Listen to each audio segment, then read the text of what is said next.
हम यहाँ पर अध्याय 5 समांतर श्रेणियां उदाहरण 1 करने जा रहे हैं। तो उसमें कोई भी प्रॉब्लम होगी तो आप कमेंट के माध्यम से पूछ लीजिए। अगर आपसे कोई प्रश्न नहीं बनता है आपसे 10वीं का या अन्य क्लासों का, तो आप इस व्हाट्सएप नंबर पर व्हाट्सएप कर दीजिएगा, आपको वीडियो के माध्यम से उसका सोल्यूशन मिल जाएगा। ठीक है, और यहाँ पर देखते हैं इसका हल कैसे करते हैं। उदाहरण 1 क्या है? उदाहरण 1 है AP बराबर 3/2 1/2 ऋण 1/2 3/2 डैश डैश डैश के लिए प्रथम पद A और सार्वंतर D लिखिए। देखिए मैंने आपको पिछली वीडियो में आपको जो बताया था कि पूरा समांतर श्रेणी का बेसिक जो निचोड़ गया था मैंने वो आपको पिछली वीडियो में बता चुका हूं। इसलिए मैं इस प्रश्न को टाइम वेस्ट ना करके मैं जल्दी से ही इसको कर देता हूं सॉल्व। अगर आपको वो वीडियो देखना है तो लिंक डिस्क्रिप्शन में आपको वीडियो की लिंक मिल जाएगी, आप जाइए वहां पर और आपको वहां से वीडियो की लिंक मिल जाएगी, उसको ओपन कर लीजिएगा। देखिए हमने उस दिन देखा था कि प्रथम पद A, भाई प्रथम पद क्या होता है? जो श्रेणी होती है उसका जो पहला पद होता है वही प्रथम पद होता है। तो हम लिख लेते हैं हल प्रथम पद A बराबर हमारा 3/2 है। सिंपल सी बात है कि प्रथम पद हमारा श्रेणी में कहां शुरू हुई है? 3/2 से शुरू हुई है, तो आपका प्रथम पद 3/2 है। और सार्वंतर D, सार्वंतर कैसे निकालते हैं हमने वो बताया था आपको कि सार्वंतर कैसे निकालते हैं, हमने वो आपको बता चुके हैं पिछली वीडियो में। आप वो भी देख सकते हो कि A2 माइनस A1, भाई पिछले पद में से अब अगले पद को घटा लीजिएगा। 1/2 में से 3/2, ठीक है, हम घटा देंगे। क्यों घटा देंगे? क्योंकि यहाँ पर लिखा है AP, क्योंकि समांतर श्रेणी तो है, पक्का है कि समांतर श्रेणी है, इसलिए इसके समांतर सब बराबर होंगे। तो निकाल लेंगे हम A2 हमारा मान लेंगे हम 1/2 माइनस 3/2। इसको हल कर दीजिए, आपका समांतर आ गया। देखो क्या है, हर समान इसलिए 2 1 ऋण 3 और आगे करेंगे 1 में 3 नहीं घट तो -2/2 2 एकम 2 2 एकम 2 भाई -1। आपका सार्वंतर क्या आ गया? -1। हमें रख देंगे सार्वंतर D बराबर -1, ठीक है। और प्रथम पद A बराबर आपका 3/2 है। यही आपसे पूछा था, बिल्कुल सिंपल सा क्वेश्चन है, हो गया। ठीक है, आइए उदाहरण दूसरा देखते हैं। संख्याओं की निम्नलिखित सूचियों में से कौन कौन से AP नहीं है? यदि इनसे कोई AP है तो उसके अगले 2 पद लिखिए। वेरी सिंपल क्वेश्चन है, बिल्कुल घबराने की बात नहीं है। देखिए क्या है क्वेश्चन है कि जो आपको श्रेणियां दी गई हैं उन श्रेणी को देखना है और बताना है कि ये श्रेणियां एक समांतर श्रेणी है या नहीं है, AP है या नहीं। मतलब AP मतलब होता समांतर श्रेणी, सिंपल सी बात है। तो समांतर श्रेणी है या नहीं है, तो आइए देखते हैं कैसे देखते हैं समांतर श्रेणी। हम जानते हैं कि समांतर श्रेणी का व्यापक रूप क्या होता है? हल समांतर श्रेणी का जो व्यापक रूप होता है वो क्या होता है?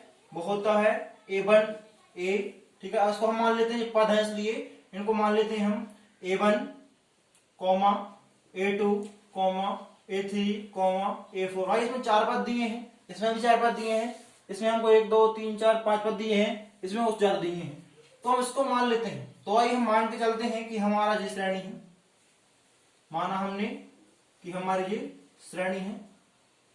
क्या माना हमने कि AP है, मैंने इसको क्या करा है माना आपकी AP है। हम AP है तो सार्वंतर कैसे निकालते हैं? अरे सार्वंतर निकालते हैं D बराबर A2 माइनस A1, मतलब पिछले पद में से आप अगले पद को घटा दीजिए। तो हमको बताना है ये समांतर श्रेणी है या नहीं है। तो उसके लिए क्या करेंगे, कैसे पहचानेंगे वो आपको मैंने बता दिया है, एक बार और देख लीजिए। जिसका सार्वंतर बराबर होता है, जिस श्रेणी का अंतर बराबर होता है वही समांतर श्रेणी होती है। भाई देखो सभी का अंतर बराबर होना चाहिए। तो हम यहां पर देखेंगे कि हमारी क्या है, पहले करेंगे हम A4 माइनस A3। तो क्या है A4 आपका? आपका A4 माइनस A3। फिर हम करेंगे A3 माइनस A2। फिर करेंगे हम A2 माइनस A1, ठीक है, सिंपल सा है, इतने में हम कर लेंगे। तो आइए करते हैं। A4 का मान भाई 22 में से हम 16 घटाएंगे, कितना बचेगा? 22 में से 16 घटाएंगे तो 6 बचेगा, सिंपल सी बात है। देखिए अब यहाँ पर 16 में से हम 10 घटाएंगे तो 16 में 10 घटाएंगे कितना बचेगा? 6 बचेगा। और यहाँ पर भाई 10 में से हम 4 घटाएंगे तो कितना बचेगा, 6 बचेगा।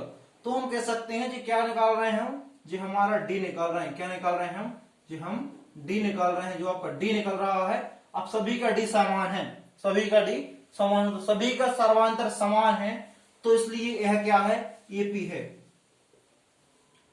एपी श्रेणी है, एपी श्रेणी है, यही आपकी एपी श्रेणी है, इसलिए आपका सभी का अंतर समान है। अतः दी हुई संख्याओं की सूची एक एपी है जिसका सार्वंतर डी है। हमसे क्या पूछा था, सार्वंतर निकालना है, इसका सार्वंतर डी है, लिख देंगे हम यहां पर।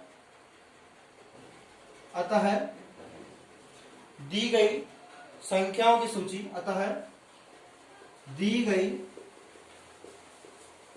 संख्याओं की सूची एपी है, एपी है जिसका सार्वंतर डी बराबर 6 है। ठीक है, इसका सार्वंतर डी बराबर 6 है, तो हम इसको डी बराबर 6 है इसलिए ये क्या है, समांतर श्रेणी है। अब हमसे पूछा है अगर है तो उसके अगले दो पद ज्ञात कीजिए, अगर है तो उसके अगले दो पद ज्ञात करेंगे। तो अगले दो पद ज्ञात करने के लिए आपको कोई भी जरूरी वो बात नहीं है कि कैसे निकालते हैं, हम आपको दे रहे हैं बहुत ही सरल तरीके से ये अगले दो पद कैसे निकालते हैं, वो आप देख लीजिएगा।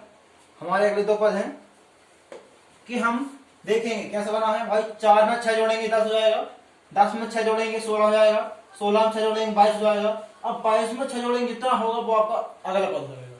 मतलब आपको प्रथम पद दिया है और डी का मान दिया है, तो हम श्रेणी बना सकते हैं। कैसे बनाएंगे आप वो देखेंगे अब कि श्रेणी क्या हो जाएगी आपकी 4, 10, 16, 22। भाई 22 में 6 प्लस कर दीजिए, 22 और 6 28। उसके बाद 28 में से करेंगे तो 34। आपके अगले दो पद निकल गए जी, आपके अगले दो पद हो गए, अगले दो पद हैं। अतः अगले दो पद 28 और 34 हैं। सिंपल सा है, क्या करना अपन को, जो आपको समांतर श्रेणी दी है उसमें आप सिर्फ डी का मान प्लस करते जाइए। भाई आपका डी निकल गया तो आप आगे बढ़ सकते हो, और डी नहीं निकला तो आप आगे नहीं बढ़ सकते। तो आइए दूसरा प्रश्न इसी का देख लेते हैं क्या है। जो दूसरा प्रश्न है एक बार लिख रहा हूं और दोबारा नहीं लिखूंगा। हम यहाँ पर देखेंगे कि A4 माइनस A3 -5 -3 कितना हो जाएगा भाई, -8 हो जाएगा।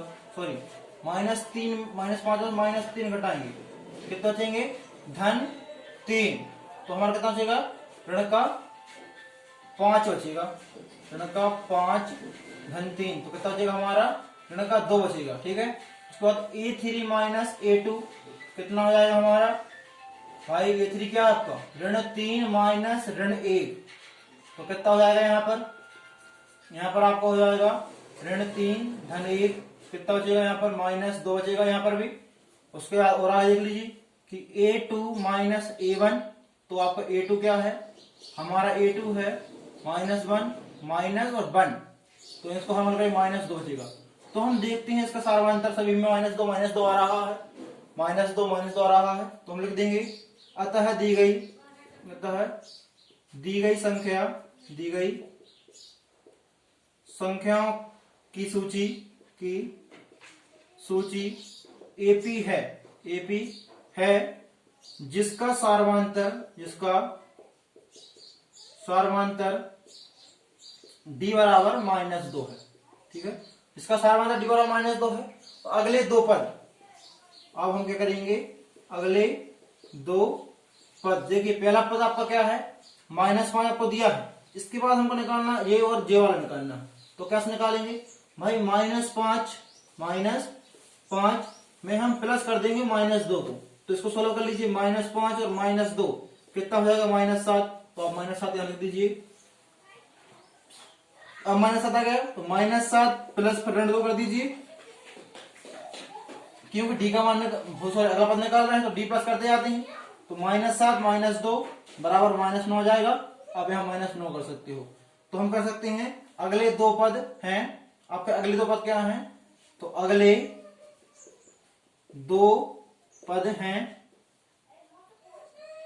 -7 और -9 हैं। जी आपका हल हो गया। आइए इसी के बाद हम तीसरा देखते हैं। तीसरा प्रश्न क्या है? तीसरा प्रश्न हम देखेंगे कि A5 -A4, ठीक है, A4 -A3 और A3 -A2, इतने से हम पता लगा लेंगे, ज्यादा करने की आवश्यकता नहीं है। तो देखिए -2 -2 कितना हो जाएगा? -4 हो जाएगा। यहाँ पर -4 क्या है आपका? 2 2 -2, तो कितना हो जाएगा? ये हो जाएगा आपका 2 + 2। जी हमारा देखिए 4 आ गया। हम यहाँ देख सकते हैं कि हमने इसको सोल्व किया था तो -4 आया था और इसको सोल्व किया था तो 4 आया है। मतलब -2 में अगर हम -2 घटाएंगे तो आपको कितना बचेगा? -4 हो जाएगा। अगर आप 2 में से आप -2 घटाएंगे तो आपका 4 हो जाएगा। मतलब ऋण का चिन्ह आ रहा है, एक धन में आ रहा है, एक प्लस और एक माइनस है। क्या दोनों समान है? क्या नहीं है भाई, सार्वंतर समान होती है, सब में अंतर समान होता है, इसलिए ये एपी नहीं है क्योंकि इसका सार्वंतर समान नहीं है। अतः सार्वंतर असमान है, इसलिए एपी नहीं है। भाई एपी नहीं है तो उसके हम अगले पद निकाल के क्या करेंगे? भाई उसने बोला है अगर एपी है तब अगले पद निकालिए, तो ये आपको हो गया। लास्ट क्वेश्चन है आपका, उदाहरण दोगा। देखिए इसमें क्या है कि A4 -A3 A3 -A2 A2 -A1। देखिए A4 1 2 3 4, ये 4 नंबर पर 2 2 -1 कितना बचेगा आपके पास? 2 में से क्या? 1। उसके बाद 3 क्या आपका? 1 -A2 क्या आपका? 1 में से क्या? 0 बचेगा। यहां पर आपका 1 -1, तो आपका ये 0 बचेगा। देखिए हम यहां पर कर रहे हैं कि इसमें 1 आया, फिर 0 आया, फिर 0 आया, फिर 1 आया है। मतलब ऐसा है कि ये समांतर श्रेणी नहीं है। क्यों? क्योंकि भाई इसका समांतर जो है वो असमान है। अगर समांतर समान हो तो भी वो एपी है। समझ गए ना मेरी बात कि मैं क्या बोलना चाहता हूं? जिसका सर्वांतर बराबर हो, भाई इसमें अंतर देख लीजिए आप। भाई 22 में से 16 घटा लीजिए, कितने बचते हैं? -6 बचते हैं। 22 में से 16 घटाएंगे तो 6 बचते हैं, और 16 में 10 घटाएंगे तो भी 6 बचते हैं, और 10 में 4 घटाएंगे तब भी 6 बचते हैं। मतलब हम कैसे भी कैसे घटा लें तो सर्वांतर तो डी आपका 6 ही आ रहा है ना, तो इसलिए एपी थी। अगर एपी थी तो उसको हमने अगले 2 पद निकाल दिए, और ये एपी थी इसके हमने 2 पद निकाल दिए। लेकिन ये एपी नहीं है। क्यों नहीं है? क्यों भाई एक -4 आ रहा है सर्वांतर और दूसरे का 4 आ रहा है, तो डिफरेंट है, कंफ्यूजन है, देखने वाली बात है। अगर बेटा अगर आप चिन्ह लगाना गलत भूल गए या चिन्ह गलत लगा दिया तो गणित का सवाल बदल जाता है एक चिन्ह से। इसलिए आप बहुत ध्यान से पूर्वक इसको देखिए और समझिएगा, ठीक है। इस वीडियो को शेयर कीजिएगा। अगली वीडियो को जल्दी समय में हम आपको लिए बनाएंगे। Thank you.